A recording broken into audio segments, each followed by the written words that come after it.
안녕하세요. 모든 걸 포기하고 싶었던 순간 말도 안 되는 기적을 마주한 60대 여자입니다. 저희 부부의 삶은 노년기에 접어들수록 지옥의 연속이었습니다. 여러 가지 악재들이 겹쳐서 너무나도 힘든 시간들을 보냈었거든요. 어떻게 이럴 수가 있는지, 신이라는 게 정말 있긴 한 건지 하루하루 베갯잇을 적셔가며 보낸 날들이 많았습니다. 그때 저희 부부에게 찾아와 준 기적으로 인해 다시 미소를 지으며 삶을 살아갈 수 있게 됐답니다. 그럼 지금부터 저의 이야기를 시작해 보도록 할게요. 저는 전통시장에서 떡집을 운영하시는 부모님의 막내딸로 태어났습니다. 위에는 저와 6살 터울이 나는 큰오빠와 4살 터울이 나는 작은 언니가 있었죠. 가끔 저희 삼남매가 부모님의 떡집에 모여 제잘거리며 얘기를 나누고 있으면 가게로 찾아오시는 손님분들이나 시장 상인분들은 저희를 보며 항상 이렇게 얘기하곤 하셨어요. 니네가 오면 우리 시장에 활기가 도는 것 같다, 야. 김 사장은 좋겠어. 눈에 넣어도 안 아플 자식을 셋이나 낳아놨으니까 말이야. 애국하네, 애국. 자식들 보고 있으면 밥 안 먹어도 배부르지? 아이고, 그럼요. 우리 애들만 보고 있으면 그냥 저절로 든든해집니다. 부모님께선 차별하는 것 없이 저와 오빠, 언니를 모두 똑같이 사랑해 주셨어요. 그런 부모님을 보면서 나도 나중에 어른이 된다면 꼭 자식에게 차별 없이 사랑만 주는 엄마가 되어야지 생각했습니다. 영원히 철부지처럼 저와 함께 놀아줄 것 같았던 오빠, 언닌 20대 중반쯤 모두 결혼을 하고 가정을 꾸려 독립을 하게 됐고 삼남매 중 유일하게 결혼도 하지 않고 대학 진학도 하지 않았던 전 다른 일 대신 부모님의 떡집 일을 돕는 걸 선택했습니다. 부모님께선 저의 선택에 놀라며 다시 한번 생각해보라고 말씀하셨어요. 화수가, 우리 일은 굳이 안 도와줘도 괜찮어. 차라리 지금이라도 대학을 가든지 아니면 괜찮은 직장을 알아보도록 해. 네가 어릴 때부터 보고 자란 게 있다고 해도 막상 일을 하다 보면 쉽지 않다고 생각이 들 거야. 그래, 가게 일은 엄마 아빠 둘이서도 충분히 할 수 있다. 화숙이 네가 하고 싶은 걸 해. 오빠랑 언니도 다 시집장가 가버리고 이 집엔 저 혼자 남았잖아요. 저라도 엄마 아빠 옆에 남아서 외롭지 않게 해드려야죠. 안 그래요? 그러니까 대학 가라 다른 일 해라 하시면서 말리지 마세요. 이건 오직 제 의견이고 제 결정이니까. 전통시장엔 하루에도 수없이 많은 손님들이 찾아오곤 하시는데요.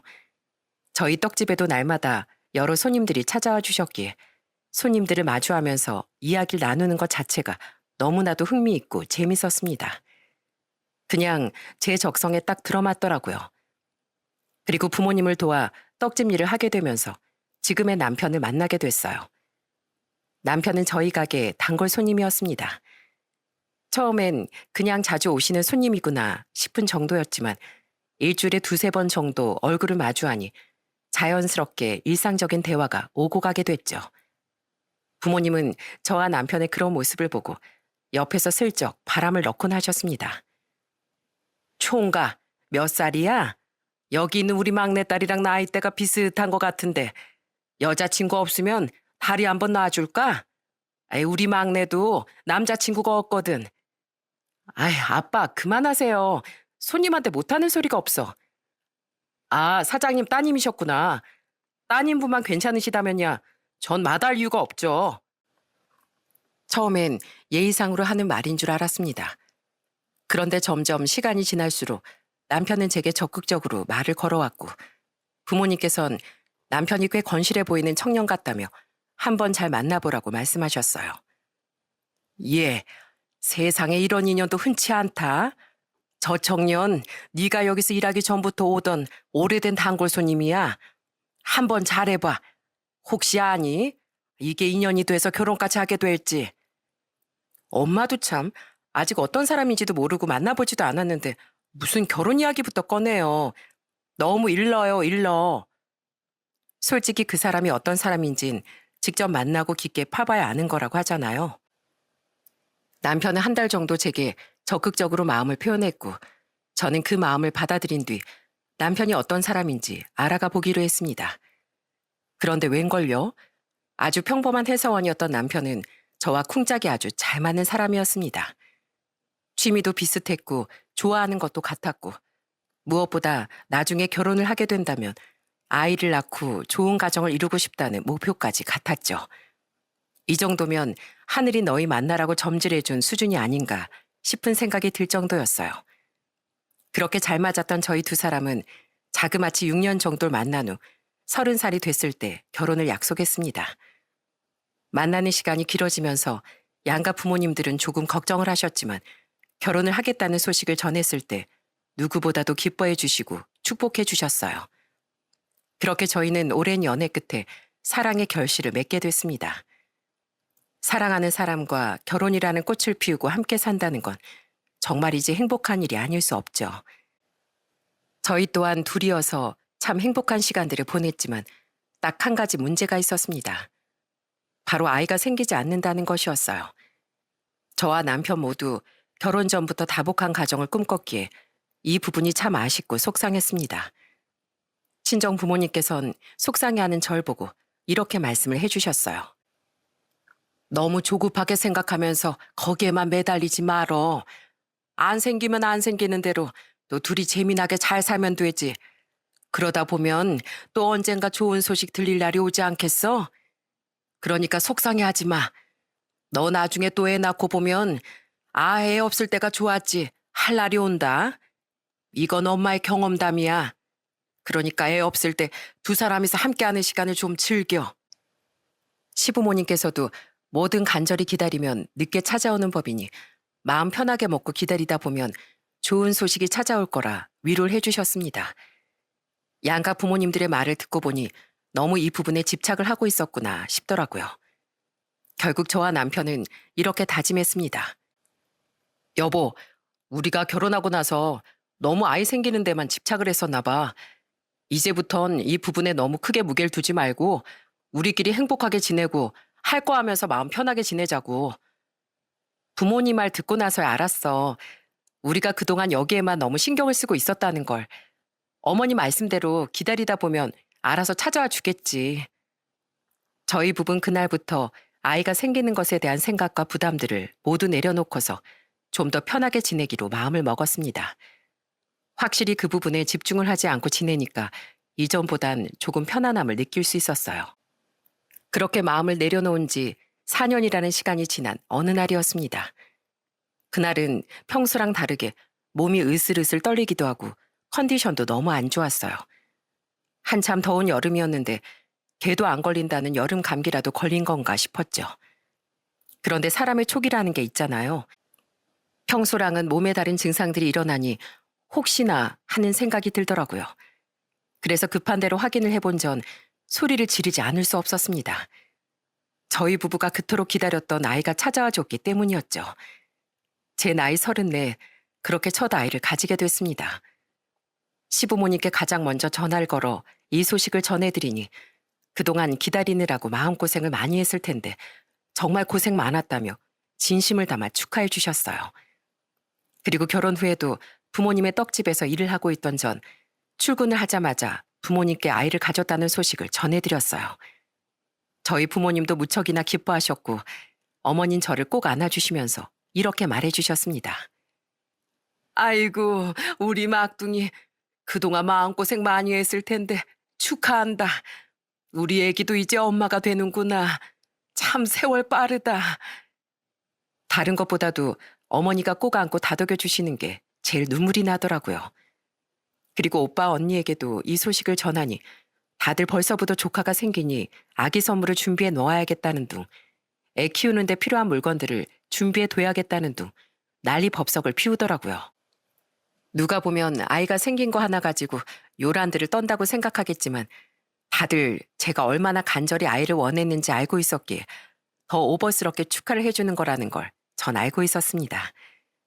남들보다 늦은 나이에 어렵게 가진 아이였기에 저는 몸조리를 하는데 최선을 다했고 남편부터 시작해 시댁 식구들, 친정 식구들까지 모두 제가 최대한 건강하게 지낼 수 있게끔 배려를 해주셨어요. 그리고 배가 점점 불러오면서부턴 남편과 항상 이런 이야기를 나눴습니다. 나중에 우리 애기 뭐 시키지? 아무래도 여자애니까 피아노?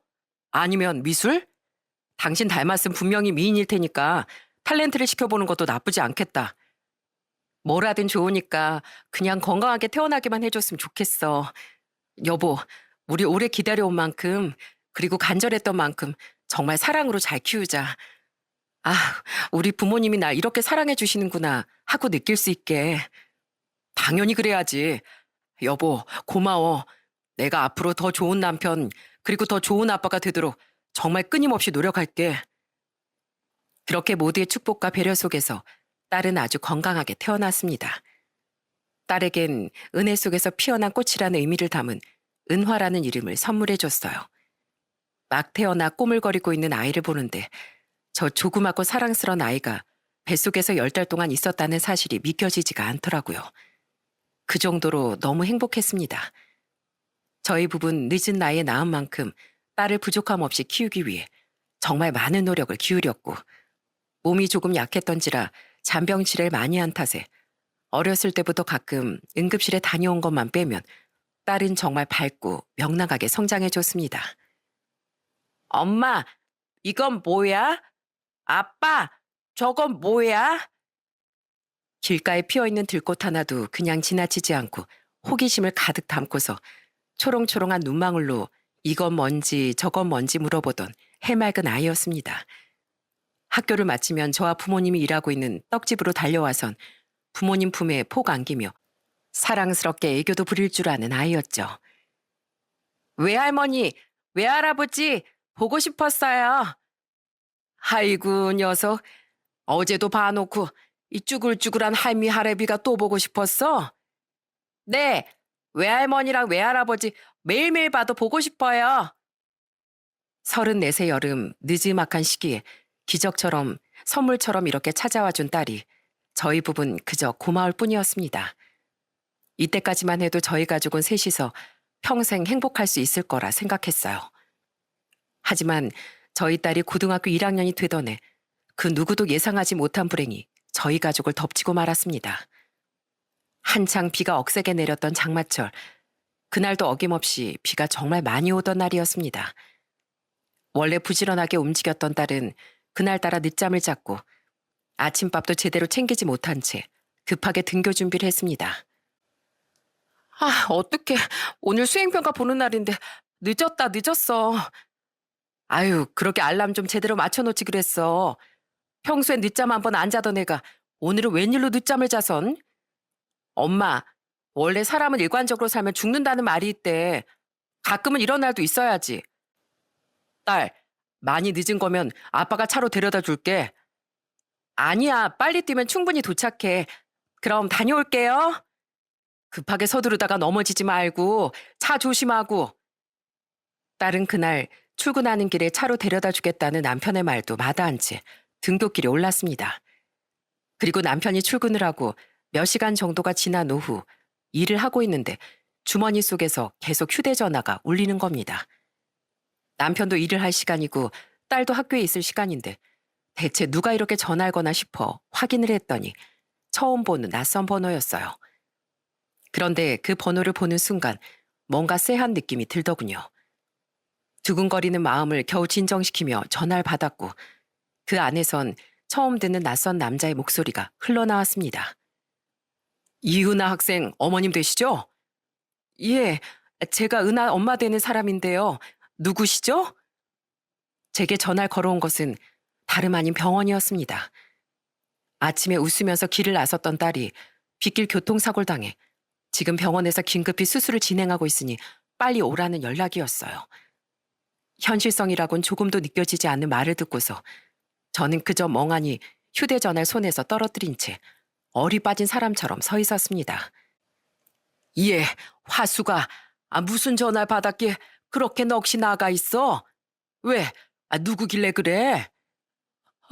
엄마, 어떡하지? 은하가 지금 사고를 당해서 병원에서 수술을 받고 있대. 엄마, 나 어떡해? 뭐? 제대로 들은 거 확실해? 전화기 이리 줘봐. 아버지께서 바닥에 떨어뜨린 전화기를 주어 저를 대신해 받으셨고 다행히 전화는 끊어지지 않았습니다. 그리고 통화를 마친 아버진 절 보고 이렇게 말씀하셨어요. 화숙이 너 지금부터 정신 제대로 차려. 그리고 빨리 병원으로 가자. 이서방한테도 연락 넣어두고. 여보, 난 화숙이 병원까지 데려다 주고 올게. 정신이 없는 제게 아버진 연신 제대로 정신을 붙잡아야 한다며 호통을 치셨고 그렇게 이끌리듯 아버지를 따라 병원으로 향했어요. 아버지 차를 타고 병원으로 향하는 내내 머릿속엔 어떤 생각도 들지 않았습니다. 그저 이 상황이 거짓말이길, 만약 현실이라면 제발 딸에겐 아무런 이상이 없기를 진심으로 바랄 뿐이었어요. 하지만 딸은 5시간의 대수술에도 불구하고 결국 뇌사 판정을 받고 말았습니다. 아침까지만 해도 다녀오겠다고 집을 나갔던 딸이 뇌사 판정을 받았다는 사실을 도무지 믿을 수가 없었어요. 신이 있다면 절대로 이럴 수는 없다고, 이건 정말 말이 안 되는 거라고. 뒤늦게 연락을 받고 달려온 남편을 붙잡고서 저는 정말 목 놓아 울었습니다. 여보, 우리 은화가 뇌사래. 이게 말이 돼? 이거 현실 아니지? 꿈이잖아. 맞지? 여보, 빨리 나한테 꿈 깨라고 좀 해줘. 어? 이거 지독한 악몽이니까 빨리 현실로 돌아오라고 말해줘. 여보, 나 그렇게 쳐다만 보지 말고 얼른. 남편은 아무 말 없이 눈물을 흘리며 저를 꼭 껴안아줬습니다. 남편의 온기와 손길이 너무 생생해서 꿈이 아님을 깨달았을 땐 정말 지옥에 떨어진 것 같더군요. 의사 선생님의 말에 따르면 뇌사 상태에 빠지면 소생할 가능성은 거의 없다고 합니다. 뇌의 활동이 멈춰버린 상태이기 때문에 시간이 아무리 흘러도 의식 없이 심장만 뛰고 있을 뿐이라고 하더라고요. 하지만 전 끝끝내 그 사실을 부정했습니다. 선생님, 뇌사여도 심장은 뛰고 있으니까 언젠간 살아날 가능성이 있는 거잖아요.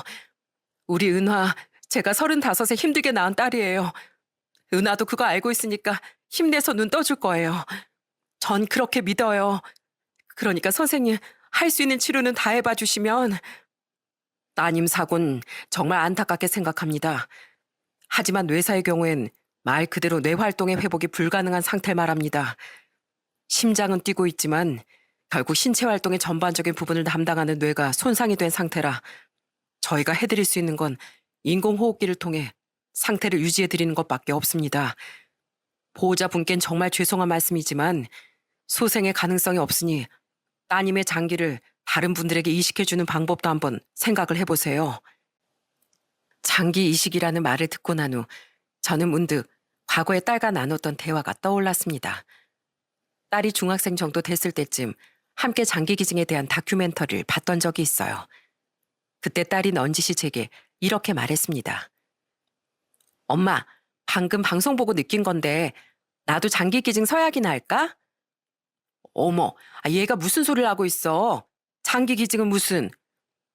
아니, 혹시라도 내가 잘못되면 내가 장기를 기증함으로 인해서 더 많은 생명들을 살릴 수 있으니까 나로 인해 다른 사람들이 살 수 있다면 그것만큼 값진 일이 어디 있겠어? 내가 떠나도 내가 살아있는 거나 마찬가지인 거잖아. 얘는 아픈 것 없이 오래오래 건강하게 살 생각을 해야지. 뭔 벌써부터 쓸데없는 소리를 하고 있어. 한 번만 더 그런 허튼 소리 하기만 해봐. 그런 일은 절대로 일어나지 않을 것 같았기에 그 당시엔 딸의 이야기를 그저 흘리듯이 들었었는데 막상 현실이 되니 그 대화가 머릿속을 스치더라고요. 저는 의사 선생님의 말을 듣고도 딸을 포기할 수 없었습니다. 하지만 딸은 많이 힘들고 고통스러웠었나 봐요.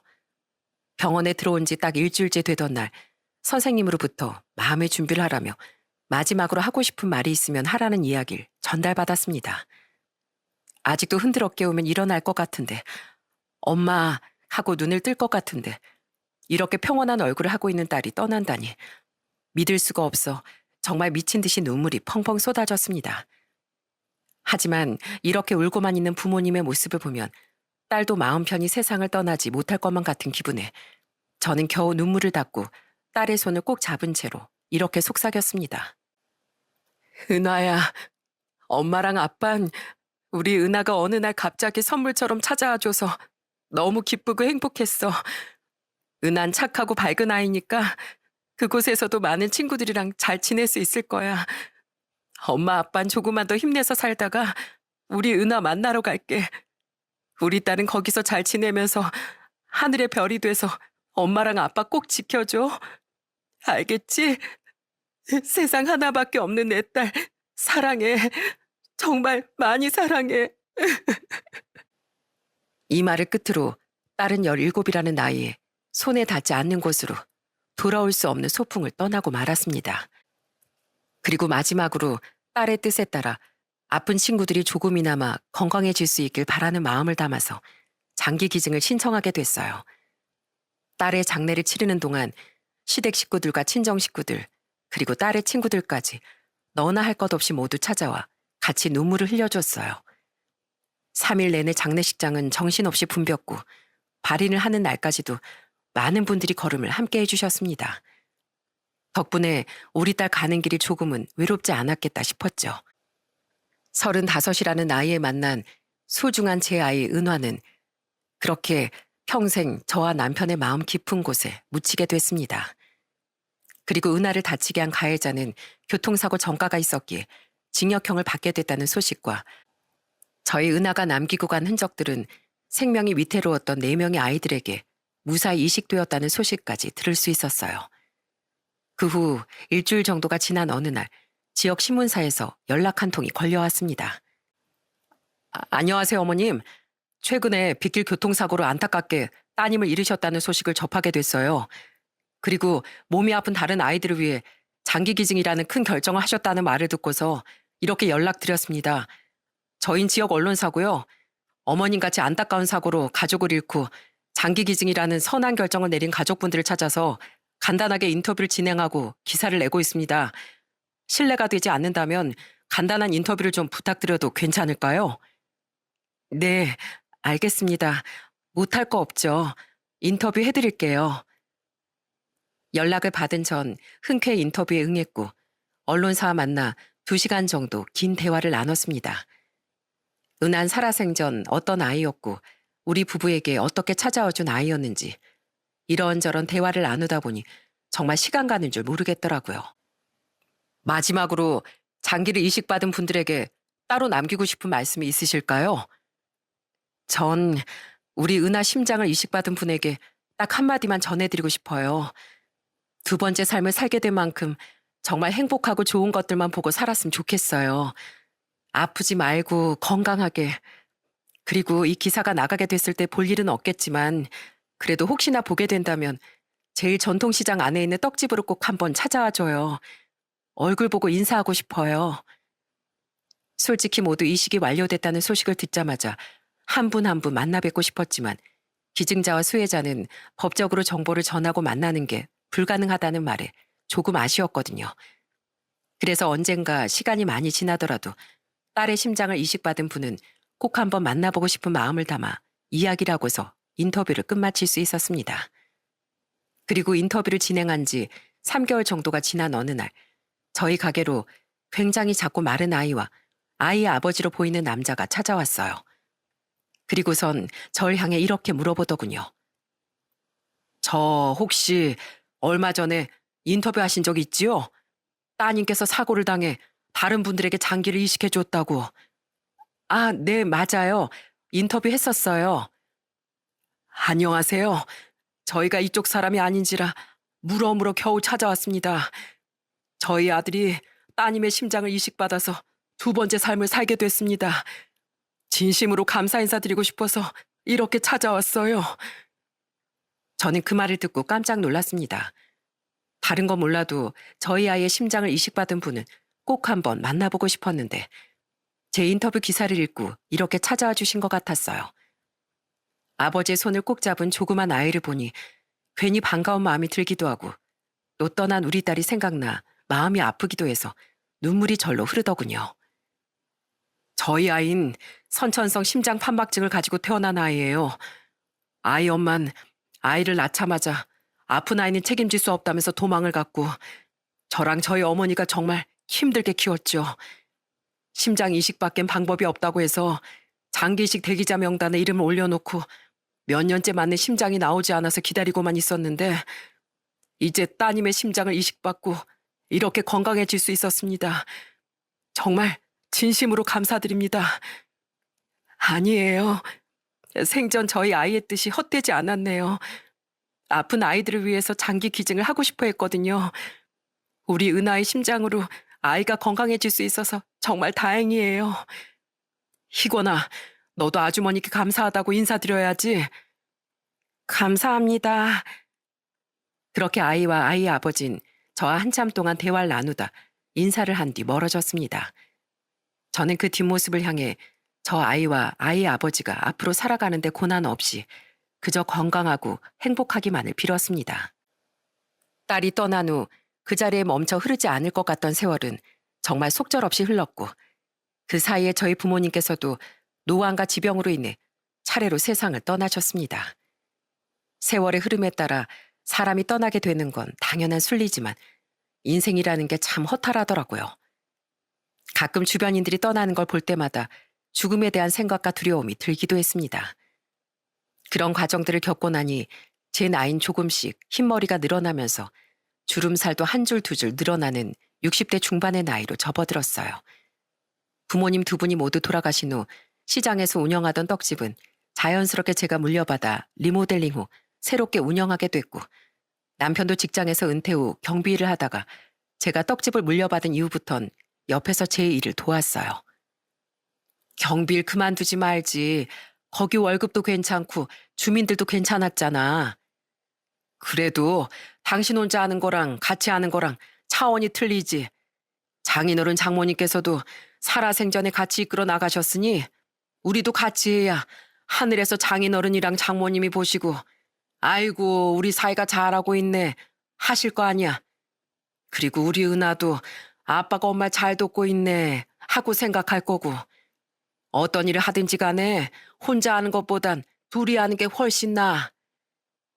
남편은 예나 지금이나 한결같이 변함없는 마음으로 제 옆을 지켜주는 사람이었어요. 떠나버린 딸을 생각하면서 이따금씩 너무 힘들어할 때도 마음 놓고 울라며 품을 내어주던 사람이었고 너무 보고 싶을 땐 감정을 숨기지 말고 마음껏 그리워하라며 저의 슬픔과 속상함을 이해해주던 사람이었습니다. 당장 자신도 딸이 보고 싶고 힘든 순간들이 있었을 텐데도 불구하고 제 감정을 가장 먼저 신경 써주던 사람이었어요. 덕분에 세월이 흐른 지금은 딸에 대한 그리움이 어느 정도 중화가 됐지만 그래도 여전히 가슴속 깊은 곳에서 살아 숨쉬는 건 변함이 없었습니다. 이렇게 서로가 서로의 힘이 되어주고 버팀목이 되어주면서 함께 살아가던 어느 날 남편에게 뜻하지 않은 불행이 닥쳐왔습니다. 남편이 오토바이를 타고 떡 배달을 가던 중 교통사고가 나게 된 것이었죠. 다들 아시겠지만 자동차 사고와 오토바이 사고는 어느 정도의 차이가 있습니다. 자동차의 경우엔 심한 사고가 아닐 경우 차만 망가지고 사람은 크게 다치지 않을 수 있지만 오토바이의 경우엔 한번 사고가 났다 하면 큰 부상으로 이어지게 되죠. 남편은 불행 중 다행으로 헬멧을 쓰고 있어서 머리 쪽을 다치진 않았지만 오른쪽 다리에 심각한 수준의 부상을 입게 되어 오른쪽 무릎 아래를 절단해야만 했습니다. 미안해 여보. 내가 조금 더 조심했어야 했는데 떡 배달은 어떻게 해? 다친 사람이 미안하단 말은 왜 해? 사고 낸 사람이 찾아와서 미안하다고 싹싹 빌어야지. 그리고 지금 떡 배달이 문제야? 내가 진즉에 전화해서 해결했으니까 당신은 그런 거 신경 쓰지 말고 낫는 거나 집중해. 다친 상황이었음에도 불구하고 제게 먼저 미안하다고 말을 하고 또 사고가 나서 죄다 엉망이 되어버린 떡을 먼저 걱정하는 남편의 모습에 절로 한숨이 나오더군요. 남편이 쉬는 동안 저는 저 혼자 가게를 계속 운영했고 가게에 찾아오시는 손님들 모두 남편을 걱정했습니다. 아휴, 사장님 어째 속이 말이 아니시겠네. 사고 낸 사람은 아무런 말도 없고? 아니요. 다행히도 남편이 병원에 입원해 있는 동안 매일같이 찾아와서 무릎 꿇고 빌고 보험 처리도 해주고 합의금까지 전부 다 제시를 하더라고요. 어찌나 죄송하다고 제 잘못이라면서 싹싹 빌던지. 아이고, 그거 정말 다행이네. 안타깝게 다리를 잃긴 했지만 살았으니 그나마 다행이야. 헬멧을 쓰고 있어서 머린 크게 다치지 않았으니. 에휴, 힘내, 힘. 주변 분들의 말대로 사고로 다리를 잃게 된 건 너무나도 속상하고 가슴이 찢어지는 일이었지만 그래도 살아있다는 것에 다행이라고 여겼습니다. 목발과 휠체어에 의지하게 된 남편도 제게 이렇게 이야기를 하더라고요. 난 정말 괜찮어. 다리 하나 없다고 뭐 죽는 것도 아니고. 그러니까 나 볼 때마다 그렇게 슬픈 눈으로 안 봤으면 좋겠어. 무엇보다 난 죽는 날까지 당신한테 그저 멋지고 듬직한 남편으로 남고 싶어. 지금도 충분히 듬직하고 멋진 남편이야. 여보, 꼭 힘들면 힘들다고 말해야 돼. 강한 척하지 않아도 돼. 당신이 어려울 땐 내가 당신의 다리가 되어줄 수 있는 거잖아. 당신도 내가 힘들 때, 우울할 때 울 수 있게 곁을 내줬으니까 이젠 내가 그렇게 할게. 힘들면 언제든 기대도 돼. 알겠지? 이렇게 저희 부부는 찾아온 불행에도 굴하지 않고 씩씩하게 살아갔습니다. 그리고 남편은 조금 더 편하게 걷기 위해 의족을 맞춘 뒤 이악 물고 고통의 재활 치료를 시작했어요. 아무래도 의족을 사용하는 건 처음이다 보니 서투르기도 하고 많이 힘들어하기도 했지만 저는 그럴 때마다 남편의 옆에서 힘을 불어넣어 줬습니다. 여보, 나 그래도 딱 이 정도는 이제 걸을 수 있어. 아유, 의족이 좋긴 좋구만. 긴 바지를 입으면 티도 안 나니까 말이야. 맞아. 당신 정말 잘하고 있어. 오늘부터 내 손 잡고 조금 더 걸어보자고. 내가 하나 하면 왼쪽 발 내딛고 둘 하면 오른쪽 발 내딛는 거야. 할 수 있겠지? 한번 해볼게. 벼랑간 찾아온 불행에 굴하지 않고 이겨나가는 것. 그것이 저희 부부만의 극복 방법이었습니다. 그렇게 고난을 극복해 나간 지 3년이 지난 어느 초겨울, 저희 부부에게 또 한 번 정말 말도 안 되는 커다란 불행이 찾아오고 말았어요. 명절 대목을 앞두고 저희 가게에 큰 불이 났습니다. 갑작스럽게 시작된 전기압선으로 작게 불이 붙었고 건조한 날씨 탓에 불이 크게 번지며 화마가 가게 전체를 통째로 집어삼키게 된 거였죠. 어떻게 이런 일이 있을 수가 있는 거지? 운명의 장난인가 싶을 정도로 허탈한 마음이 들었고 너무 어이가 없어 믿기지도 않아 헛웃음이 날 지경이었어요. 여기서 당신이랑 나랑 처음 만났었는데 우리가 젊었을 적부터 쌓은 추억들이 이젠 전부 잿더미가 됐구만 그래. 우리 부모님이 평생을 바쳐오신 곳이었는데 한순간에 이렇게 모든 게 제로 변할 수가 있구나 싶네. 참 허무하다, 허무해. 앞으론 이곳에서 오고 가는 손님들을 마주하면서 소소한 대화를 나누는 일도 없을 거고 시장 상인분들과 수다를 떨 일도 없을 거고 일상 속 당연하게 누렸던 순간들을 두 번 다시는 마주하지 못할 거라는 생각에 그제야 눈물이 차오르면서 다리에 힘이 풀리더군요. 저는 그렇게 바닥에 주저앉아 한순간 닥쳐온 재앙에 낙심하며 눈물을 펑펑 흘렸습니다. 그때 누군가가 저희 부부를 향해 다가와 말을 건넸습니다. 혹시 여기 떡집 사장님이세요? 예, 제가 이 떡집 사장입니다만. 그 청년은 한순간 표정이 변하더니 제 손을 잡고 저를 일으켜 세워줬습니다. 그리고 정중하게 저와 남편에게 허리를 숙이며 인사를 했고 청년의 입에서 나온 말을 들은 저희는 정말 깜짝 놀라 입을 틀어막을 수밖에 없었어요. 저는 17년 전 심장을 이식해 주신 따님 덕분에 새로운 삶을 살게 된 서희권이라고 합니다. 아니 그러니까 총각이 17년 전에 우리 딸 심장을 받은. 네, 맞습니다. 어릴 때 아버지 손을 잡고 인사를 드리러 왔었던 거 기억나세요? 청년의 말을 듣고 나니 그제서야 기억이 나더군요. 그때 아버지의 손을 잡고 와서 제 딸의 심장을 이식받았다던 조그맣던 아이. 그 아이가 이렇게 성장해서 저를 알아본 것이었습니다. 그래, 기억난다, 기억나. 그때 아버지 손을 잡고 왔었던 그 아이. 그땐 정말 작은 아이였는데 벌써 이렇게 자랐어? 네, 사장님. 이제 제 나이가 자그마치 28이 됐어요. 지금은 소방관으로 일을 하고 있고요. 오늘 불이 났다는 신고를 받고 이 시장에 오게 됐는데 이런 모습으로 뵙게 돼서 가슴이 아프네요. 거의 70% 이상이 불타버려서 어떡해요, 아주머니? 에휴, 이게 내 운명인가 보지. 그나저나, 아이고, 소방관이 됐어? 그동안 어떻게 사는지 가끔 궁금했었는데, 참 잘 자랐다, 잘 자랐어.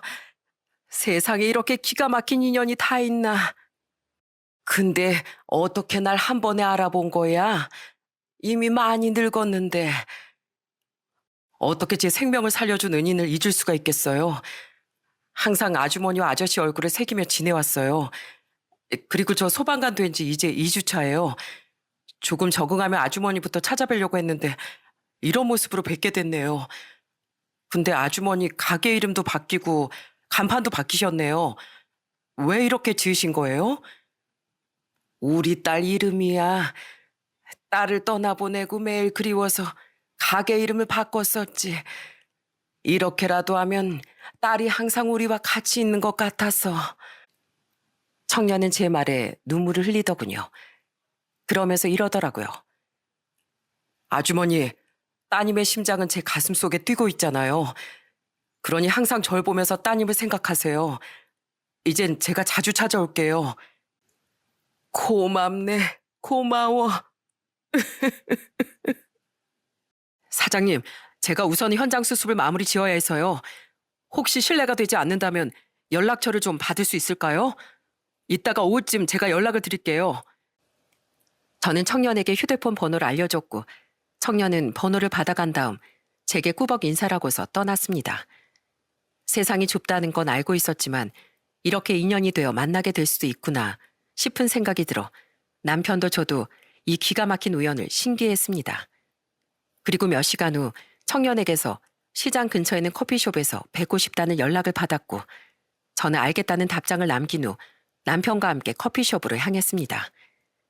그렇게 커피숍의 문을 열고 들어가니 청년이 먼저 벌떡 일어나 저희 쪽을 향해 인사를 했고 저희는 청년이 앉아있는 쪽으로 향했습니다. 그리고 그 옆에는 17년 전에 인사를 왔었던 청년의 아버지도 함께 있었어요. 아이고, 안녕하세요. 정말 오랜만에 뵙네요. 17년 만이지요? 아이 얼굴만 봤을 땐 기억을 못했었는데 아버지 얼굴을 보니 선명하게 기억이 나네요. 정말 오랜만이에요. 저희는 17년 만에 다시 만날 수 있었고 초면인 남편 그리고 아이 아버지와도 정중하게 인사를 나눴습니다. 강산이 바뀌어 다시 만난 이곳에서 저희는 그동안 못다 했던 이야기들을 들을 수 있었어요. 아버지께서는 항상 제게 이렇게 말씀하셨어요. 남에게 꼭 도움을 주는 사람이 되어야 한다고. 처음 사장님을 찾아뵀던 날도 저한테 기사를 보여주시면서 그러셨어요. 저는 더할 나위 없이 소중한 선물을 받은 것이고 새 삶을 선물 받은 거니 평생 작은 것 하나에도 감사하며 살라고. 아버지의 말씀을 가슴 깊이 새기고 전 그렇게 남에게 받은 것들을 돌려주기 위해 지금까지 정말 열심히 살았어요. 아이고, 그랬구나. 그랬어. 아주 멋지게 살아왔네. 그래서 소방관이 된 거야? 맞아요. 소방관은 남의 생명을 살리기도 하지만 안전을 지켜주는 일을 하기도 하니까요. 정말 열심히 준비했고 시험을 준비하지 2년 정도 만에 채용될 수 있었어요. 새 삶을 살게 된 만큼 나도 누군가에게 새 삶이 되어주자는 마음 하나만 가지고 첫 출근을 했는데 딱 여기서 사장님을 만난 거예요. 혹시나 싶어 물었는데 맞다는 이야기를 들은 순간 저도 모르게 울컥하더라고요. 여기에서 이렇게 다시 만나 뵙게 될 줄은 몰랐거든요. 난 오늘 자네를 처음 만났지만 그래도 우리 딸의 심장을 가지고 있는 아이라 그런지 아주 특별하게 느껴지네. 이렇게 군더더기 없이 바르게 잘 자라줘서 정말 고마울 따름이야. 비록 더 좋은 상황에서 만났다면 좋았겠지만 그게 뭐 중요한가. 세월이 흘러도 서로의 기억 속에서 잊혀지지 않고 오래도록 남아있다는 것이 중요한 거지. 저희 부부는 반가운 마음이 들기도 하고 괜히 북받쳐 오르는 감정이 들기도 해서 계속 눈물을 닦아냈습니다. 그런 저희를 보며 아이의 아버진 천천히 입을 열었어요. 예전엔 제가 너무 경황도 없고 해서 제대로 인사를 드리지 못했습니다. 비록 세월은 많이 지났지만 다시 한번 저희 아이의 삶을 다시 살 수 있게끔 해주셔서 감사드립니다. 두 분 사정은 아까 저희 아들을 통해 전달받았습니다. 지금 운영하시던 떡집에 불이 나셔서 장사를 하실 수 없는 상황이시라고요. 에휴, 예, 합선 사고가 일어나서 어쩔 수 없이 그렇게 됐습니다. 그래도 너무 낙심하진 않으려고요. 하늘이 무너져도 솟아날 구멍은 있다고 하지 않았습니까? 시간 지나면 어떻게든 되겠지요. 그러지 마시고 저희가 떡집을 다시 운영하실 수 있도록 새로 차려드리겠습니다. 제가 사업을 하고 있는데 마침 제가 가지고 있는 단층 상가 건물이 하나 비었거든요. 두 분만 괜찮으시다면 제가 편하게 장사를 하실 수 있게끔 도와드리면서 여태까지 받아왔던 은혜를 갚아나가고 싶습니다. 물론 비용은 일절 받지 않고요. 아유, 아니요. 사람이 엄치라는 게 있지. 어떻게 비용을 일절 받지도 않고 남의 상가에 들어가 장사를 할 수가 있겠어요. 제안은 정말 감사하지만 마음만 고맙게 받겠습니다. 정말 괜찮습니다. 아닙니다. 사람이 은혜를 받았으면 갚아야 하는 게 도리지요. 저희가 몰랐다면 그냥 넘어갈 수 있겠지만 어떤 상황인지 다 알았는데 어떻게 그냥 넘어갈 수 있겠습니까? 그리고 저희 아이를 살려주셨는데 제가 못해드릴 게 뭐가 있겠어요. 돈이 없다면 땡빚을 내서라도 도와드려야지요. 저희 아이가 그때 이식을 받지 못하고 결국 세상을 떠났다면 저도 이렇게 살아있지 못했을 겁니다. 저희 가족에게 희망을 안겨주신 두 분에게 늦게나마 은혜를 보답하고 싶습니다. 제발 저희 마음을 받아주세요. 맞아요, 사장님. 저희가 이렇게 다시 만난 만큼 이제부턴 두 분께 해드릴 수 있는 것들은 다 해드리기로 마음먹었어요. 그러니까 뭐가 됐든 모두 다 받으셔도 돼요. 청년과 그 아버지의 간절한 부탁에 결국 저희 부부는 한 번 더 눈물을 보이고 말았습니다. 청년이 그러더군요. 삶의 끝자락에 서 있었던 자신에게 새로운 인생을 살 수 있게 해줘서 고맙다고. 그 희생이 헛되지 않게끔 지금보다 더 열심히, 더 노력해서 살아갈 거라고. 그때 깨달았습니다. 저희 부부가 장기 기증을 결정한 건 절대 잘못된 선택이 아니었구나. 우리의 선택으로 인해 한 사람의 인생이 달라졌구나 하는 것을 말이죠. 첫 만남 이후 저희 부부는 청년을 이름으로 부르기 시작했습니다. 지금 남편은 희권이가 선물한 의족을 차고서 서서히 적응하는 연습을 해 나가고 있어요. 희권이는 본인의 월급을 모아 저희가 사용하던 값싼 의족 대신 값이 나가고 질이 좋은 의족을 남편에게 선물했습니다. 희권아, 이거 정말 우리가 받아도 되는 거냐? 이 비싼 걸. 물론이죠, 아저씨. 이거 제가 월급 모아서 마련한 거예요. 약속 드렸잖아요. 두 분께 해드릴 수 있는 거 모두 해드리겠다고요. 그리고 제가 이렇게 찾아오면 그냥 딸이 찾아오는 거라고 생각해 주세요. 따님의 심장이 없으면 저도 이 세상에 없는 거나 마찬가지니까요. 돈을 받지 않고 무료로 가게를 운영하게 해준 것만으로도 고마운데 사용하기 훨씬 편리한 의족까지 선물을 해주다니. 저희는 희건이와 희건이 아버지에게 너무 많은 것을 받는 것 같아 미안하면서도 이렇게 마음을 나눠주는 것에 진심으로 감사함을 느꼈습니다. 그리고 희건이는 종종 저희 가게로 찾아와 소방서 식구들과 나눠 먹을 떡을 박스째로 사가곤 한답니다. 아줌마, 오늘 제일 잘 팔린 떡으로 20개만 포장해 주세요. 오늘도 소방서 식구들이랑 같이 먹을 거지? 거기서 기다리고 있어. 내 박스에다가 꼼꼼하게 포장해 줄 테니까. 저희 소방서 식구들이 아줌마 가게에서 만든 떡을 제일 좋아해요. 다른 아이스크림이나 치킨 같은 거 시켜준다고 해도 다 이것만 찾는다니까요. 아유, 그래? 그럼 오늘은 다른 떡들도 서비스로 넣어줄 테니까 가져가서 먹어봐. 젊은 사람들이 좋아하더라. 와, 아줌마 최고! 감사합니다. 그리고 희건이 아버지와 남편은 호영호재하는 사이가 됐어요. 두 사람은 둘도 없는 술친구가 되어 일주일에 한두 번은 꼭 만나 술잔을 기울이곤 한답니다. 형님, 오늘 날씨도 좋은데 저희 꼼장어에 소주 한 잔 딱 걸치실까요? 형수님도 같이 오시는 거 어떠세요? 꼼장어에 소주? 아이고 말해 뭐해. 아주 딱이지 딱. 내가 마침 꼼장어 아주 기가 막히게 하는 곳을 알고 있거든. 이따가 우리 가게로 와. 그리로 가자고. 아저씨, 아줌마, 아버지, 저 빼놓고 이렇게 각이 있어요? 진짜 그런 자리 저 빼놓고 가시면 정말 섭섭합니다. 아이쿠, 형님. 희권이도 가겠다고 하는데요. 이 녀석도 삐져가지고 입이 대빨 나왔어요. 희권아, 와라 와. 오늘 우리 다 같이 모여서 한 잔 시원하게 걸치자. 저희 부부는 제 딸의 심장을 가지고 누구보다 최선을 다해 살아가고 있는 희권이를 옆에서 지켜보면서 또 희권이 아버지와도 사이좋게 잘 지내고 있습니다. 이제는 인생에서 이 사람들을 빼놓고 말할 수가 없을 정도로 저희에겐 가까운 사이가 됐어요. 그리고 굉장히 바쁘게 지내는 오빠 언니와도 시간이 날 때마다 가끔씩 연락을 하면서 잘 지내고 있답니다. 인연이란 처음 만났을 때 건네는 말이고 운명이란 마지막까지 남아준 사람에게 건네는 말이라는 명언이 있습니다.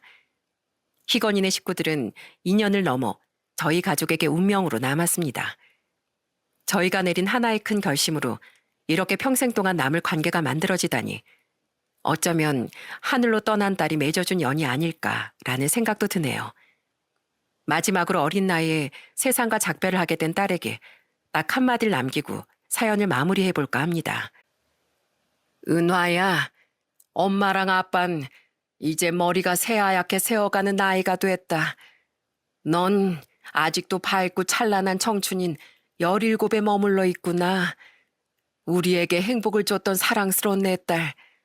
엄마와 아빤 너의 심장을 가지고 있는 청년을 만나 조금은 특별한 일상을 보내고 있단다. 네가 하늘에서 닿게 해준 인연이겠거니 생각하면서 매 순간 감사하고 또 감사하며 하루를 살아가려고 해. 우리 먼 훗날 하늘에서 만나게 되면 그때 못다한 이야기들 많이 나누자. 사랑한다, 내 딸 은화야. 저의 길고 긴 사연을 들어주셔서 감사합니다. 언제나 행복 가득한 하루를 보내시길 진심으로 기원하겠습니다.